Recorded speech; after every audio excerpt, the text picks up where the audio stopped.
El periodo comprendido entre 1924 y 1929 es de enorme prosperidad con un gran volumen de comercio internacional, de construcción y de desarrollo de nuevas industrias. El automóvil se produce en serie y la generalización de su uso incrementa la demanda de petróleo, acero, caucho o componentes eléctricos. Origina también nuevas profesiones, como conductor de camión, mecánico y empleado de gasolinera. Asimismo demanda el acondicionamiento y construcción de muchos kilómetros de carretera. Por otro lado, la radio y el cine contribuyen de forma relevante a la movilización de masas y con ellas, surgen nuevas posibilidades de negocio y empleo. El avance científico unido a la capacidad imaginativa y creadora de la inteligencia humana parece haber colocado definitivamente a la civilización en la senda correcta hacia la prosperidad y la opulencia. Pero este crecimiento presenta puntos débiles en su estructura. El sistema económico capitalista que lo posibilita se basa en la mutua confianza y el intercambio. Gracias a los préstamos se levantan industrias que transforman materias primas en manufacturas con el concurso de millares de obreros. La producción resultante podrá ser adquirida gracias a los ingresos procedentes de la venta de quienes proporcionaron la materia prima y de los salarios de la mano de obra que participó en su transformación. Si el trabajador percibe menos de lo que constituye una porción equilibrada sobre los dividendos empresariales, o caen los precios de los productos básicos primeros debido a la ley de la oferta y la demanda o a la especulación, el equilibrio se rompe. No hay mercado que absorba los stock, ni, en consecuencia, beneficios suficientes para responder a los créditos solicitados. Entonces, la crisis está servida. Por otra parte, la guerra redujo sustancialmente la extensión dedicada al cultivo del trigo en Europa. El valor del cereal subió y muchos agricultores, especialmente de Estados Unidos y Canadá, incrementaron su producción adquiriendo mediante hipotecas nuevas extensiones de terreno cultivable. Finalizado el enfrentamiento, no solo se recupera la producción europea de grano, sino que la puesta en cultivo de muchos secanos gracias a los avances de la ciencia agronómica y la mecanización, provocan una sobreproducción tal que en 1930 el precio del trigo es el más bajo de los últimos 400 años. Algo parecido ocurre con otros productos tradicionales como el algodón, el cacao o el café. Los compromisos hipotecarios adquiridos no pueden cumplirse.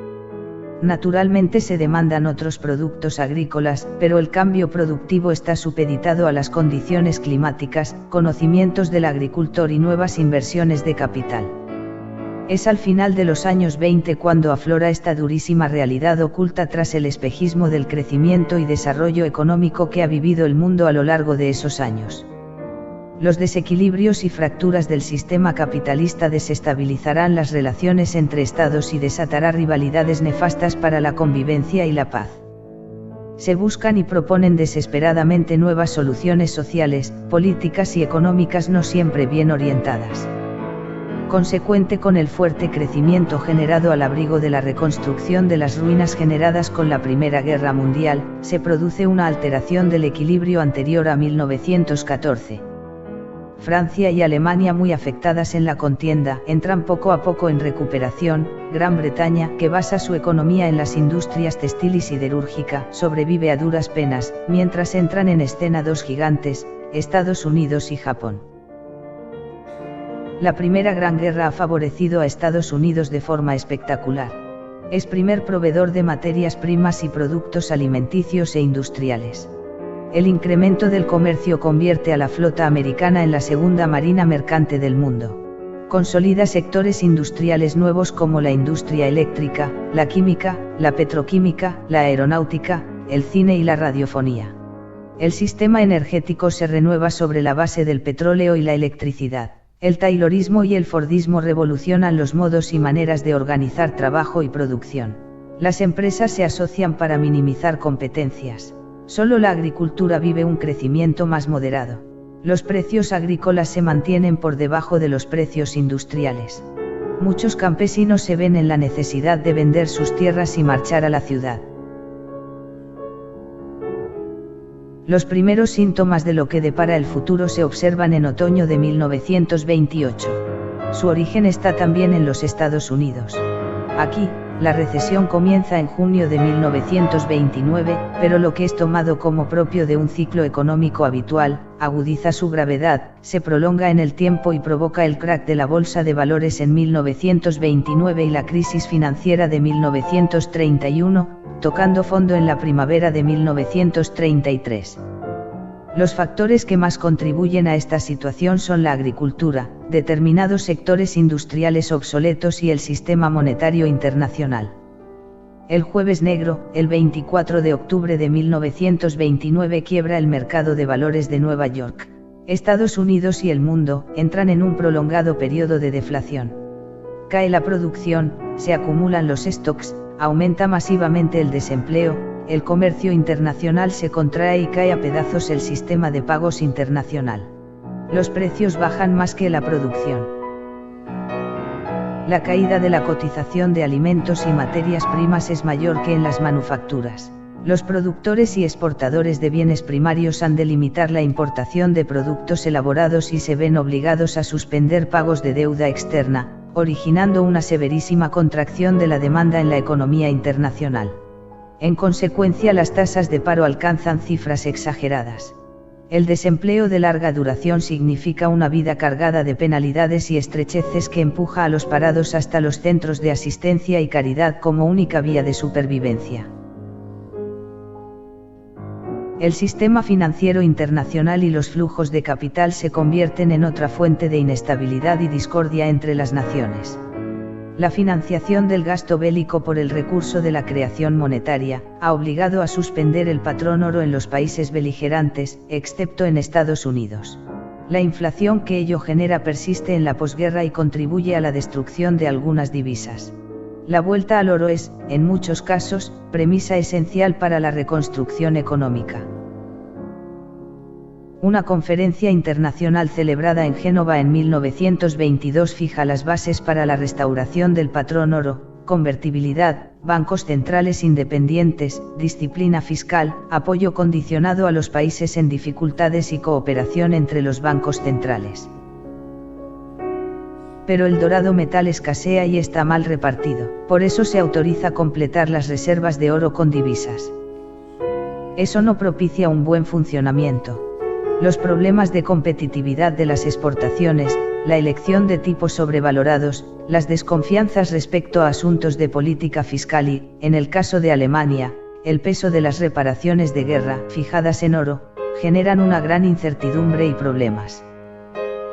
Estados Unidos, llamado a cumplir la función de fuente fundamental de crédito, recorta su papel cuando en 1922 se aprueba el arancel Ford-Macamber, que interrumpe el proyecto comercial aperturista del presidente Wilson. La entidad de los problemas a los que se enfrentan las finanzas internacionales se visualizan en torno a 1930. Se deprecia el valor de las carteras e incrementa la morosidad de los deudores. Los bancos, acuciados por su necesidad de liquidez, reclaman la amortización de los créditos.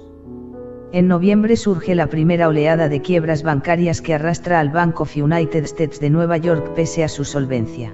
En marzo de 1933 han desaparecido 4 de cada 10 bancos. En Europa las cosas no marchan mejor. Los sistemas bancarios están entrelazados en un complicado entramado de depósitos extranjeros a corto plazo. La crisis financiera de 1931 comienza en Austria.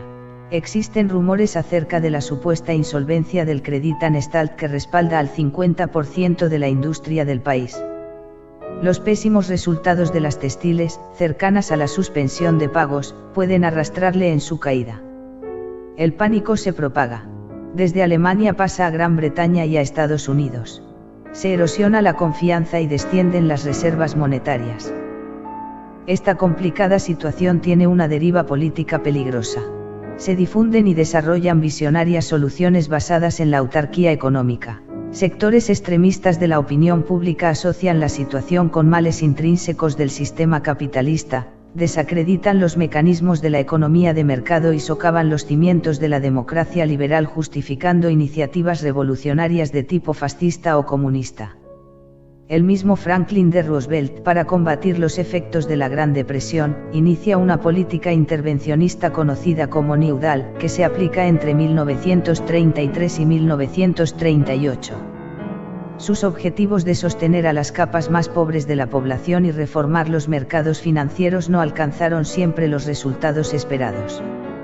La concienciación en torno al problema humanitario que se está generando, mueve al universo cultural y artístico hacia parcelas de responsabilidad social e intenta definir su labor creativa en términos políticos y humanitarios, afanándose por dejar testimonio visual y escrito de los padecimientos de la clase obrera a consecuencia del capitalismo, la codicia, la especulación y la pérdida de los valores tradicionales.